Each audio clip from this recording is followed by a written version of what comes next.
Altered item number 77-KE, the moving letters. Out of the items discussed in this series of reports, not many were located within the oldest house itself.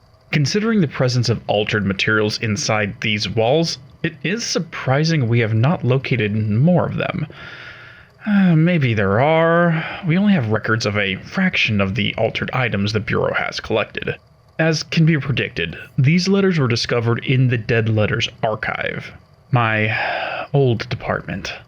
Back on October 13th of 2024, a disturbance was observed with a filing cabinet. AI-77 was inside and attempting to escape. My former boss was the one who opened up the cabinet and uncovered this altered item. At the time, she was the head archivist. I used to joke that she had a secret archive of heads. It was never appreciated, but at least I found it amusing. She was there on day 0 of this invasion. I guess she won't make it to her planned retirement vacation. God,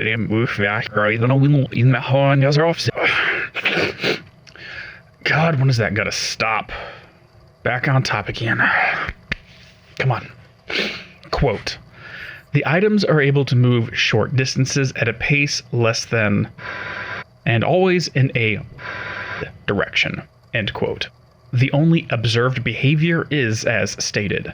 They teleport short distances and always in a specific direction. According to the file RTO 7158, a budget committee discussed taking the letters out of the house and following them to see where they led. This would be a proposed experiment for me as well. Observation. After hearing that the letters only travel in one direction, the initial thought was to attempt to predict this vector. I reviewed maps of the oldest house as well as its locations in the city of New York. The front door is faced northeast, and the Bureau maps are oriented in this direction at the top. However, according to the first-hand accounts, AI-77 was moving in circles when discovered by the new director. My initial thought was that since it was inside, the letters could not continue traveling in one direction without hitting a wall, so it kept doubling back, then trying again. But the moving letters were also reported as being infected by the Hiss resonance. As seen with prior altered items, the innate abilities were consumed and made use of by the Hiss. Hypothesis. In this case, their general behavior of traveling in one direction would be overwritten by the will of the infecting agent. The Hiss's desires would be in control of the kinetic ability. As seen in prior altered items, when taken over by the Hiss, its default instinct is to preserve itself. AI-77 simply wanted to evade capture and prevent the director from cleansing it. Its kinetic motion and teleporting was only done with this pursuit in mind. Therefore, the direction it was traveling cannot be taken as the intention of the original altered item. With that said, there is still another question that the budget committee asked as well. Where are these letters traveling, and for what purpose?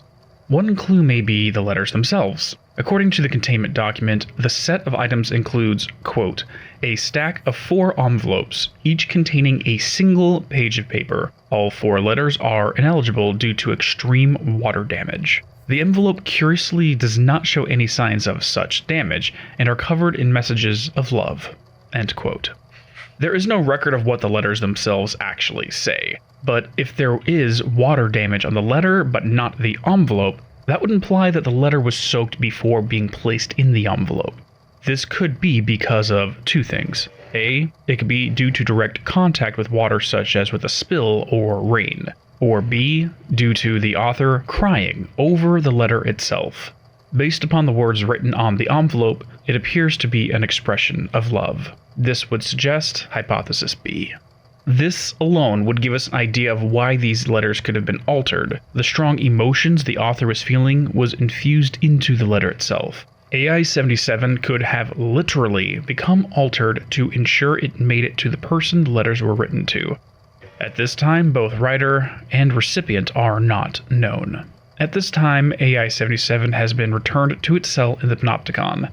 The black rock lining has been shown to fully suppress the item's effect. Research request. If possible, I would like to arrange a team to visit the Panopticon cell and attain a transcript of the letter's contents. Fingerprints and any DNA testing to determine the letter's source would also be useful. Identifying the sender is easier than releasing an alternate item into the wild. This information at least could be determined while still in the building lockdown. For now, that concludes my report on AI-77, the moving letters.